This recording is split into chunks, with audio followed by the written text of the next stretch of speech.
محرم میں مرثیے سن رہے ہیں، رکشے والے بھی مرثیے لگا کے، ٹیکسی والے بھی مرثیے لگا کے.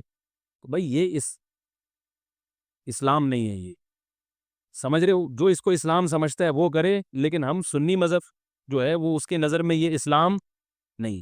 نبی صلی اللہ علیہ وسلم نے لعنت فرمائی ہے میت پہ نوحہ کرنے والوں پر.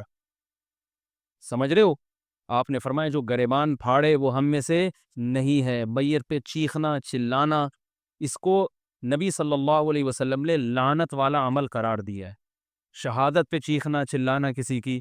حضرت جعفر طیار رضی اللہ تعالیٰ عنہ اہل بیت میں سے تھے. وہ جب شہید ہوئے ہیں جوانی میں، ان کی 4 بیویاں تھیں، بیوہ ہو گئیں. معذرت کے ساتھ یہ میں ٹاپک نہیں لا رہا، جو خود سے آ رہا ہے اسے آنے دو. اب شہید ہی چار بیویاں ہی بیوہ ہوئی تھی، تو میں ان کو آپ کی خوش کرنے کے لیے ایک تو نہیں کر سکتا نا. ان کی 4 بیویاں کیا ہو گئی؟ بیوہ ہو گئیں. تو جب ان کے گھر میں اطلاع ملی ہے کہ آپ کے جوان شوہر شہید ہو گئے، تو ان کے رونے کی آوازیں آئی ہیں، چیخنے چلانے کی آوازیں آئیں. آپ صلی اللہ علیہ وسلم کو اتنا غضب آیا، آپ نے فرمایا کہ جاؤ خاک پھینک کر آ جاؤ ان کے منہ میں. اب ان سے کہو کہ اپنی آوازوں کو پس کریں. حضرت جعفر طیار بھی اہل بیت میں سے تھے، نبی کے سگے چچا کے بیٹے تھے. تو اہل بیت کی شہادت پر آپ صلی اللہ علیہ وسلم نے چیخنے چلانے سے، رونے سے منع کیا. اور حضرت جعفر طیار ظلمن شہید ہوئے تھے نا، ظلم ہوا تھا ان کے اوپر. تو اسی طرح ہم یہ کہتے ہیں کہ جیسے حضرت جعفر طیار اہل بیت میں نبی کے سگے چچا زاد بھائی، حضرت حسین نبی کے نواسے، تو جیسے حضرت جعفر طیار کی شہادت پہ چیخنے چلانے والے کو نبی صلی اللہ علیہ وسلم نے پسند نہیں کیا. حالانکہ ان کی بیویوں کا رشتہ، بیوی کا جتنا قریبی رشتہ اپنے شوہر سے ہوتا ہے، اتنا قریبی رشتہ ہمارا حضرت جعفر طیار یا حضرت حسین سے نہیں ہے. رشتہ یقیناً ہے، مگر اتنا قریبی نہیں جتنا بیوی کا ہوتا ہے، اولاد کا ہوتا ہے.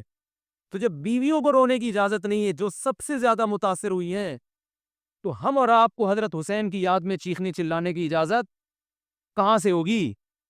اور آپ صلی اللہ علیہ وسلم نے چیخنا چلانا، گریبان پھاڑنا اور یہ سب کے منع کیا ہے. تو سنی مذہب میں ماتم کی اجازت، چیخنے چلانے کی، ہا ہو کرنے کی اجازت نہیں ہے. سمجھ رہے ہو بات کو؟ تو آپ یہ کام نہ کریں، مرثی آپ نہ سنیں، انہیں سننے دیں، انہیں کرنے دیں. آپ رکشہ ٹیکسی چلا رہے ہو، کہہ رہے محرم کے احترام میں گانے نہیں لگاؤں گا، مرثیے لگا دوں گا. بھائی نہ گانے لگاؤ نہ مرثیے لگاؤ. اور مرثیوں میں جس طرح سے اہل بیت کا نام لیا جاتا ہے، اس میں اہل بیت کی عزت نہیں ہے، بلکہ اہل بیت کی توہین ہے. ہائے زینب، ہائے یوں، ہائے یوں. آپ اپنے گھر کی عورتوں کو چاہتے ہو کہ سڑک پہ ان کا اس طرح سے ہائے ہائے کر کے نام لیا جائے روڈ پہ؟ جب ہم اپنی عورتوں کے لیے ایسی توہین برداشت نہیں کرتے، وہ عورتیں جن کے تقدس کی قسم اٹھائی جا سکتی ہے، جن کے ناخن بھی کوئی نامحرم نہیں دیکھ پاتا تھا، اہل بیت عورتیں تھیں، نبی صلی اللہ علیہ وسلم کی نواسیاں، نبی صلی اللہ علیہ وسلم کے خاندان کی عورتیں، حضرت حسین رضی اللہ تعالیٰ عنہ کے خاندان کی عورتیں، تو ان کے بارے میں میرے بھائی کیسے یہ برداشت کیا جا سکتا ہے کہ کوئی بھی چیخے چلائے اور ان کا نام اس طرح سے توہین آمیز لہجے سے؟ اسلام نے اکرام سکھایا ہے، عزت اور احترام سکھایا ہے، اور عزت و احترام کے اصول اور آداب بھی سکھائیں.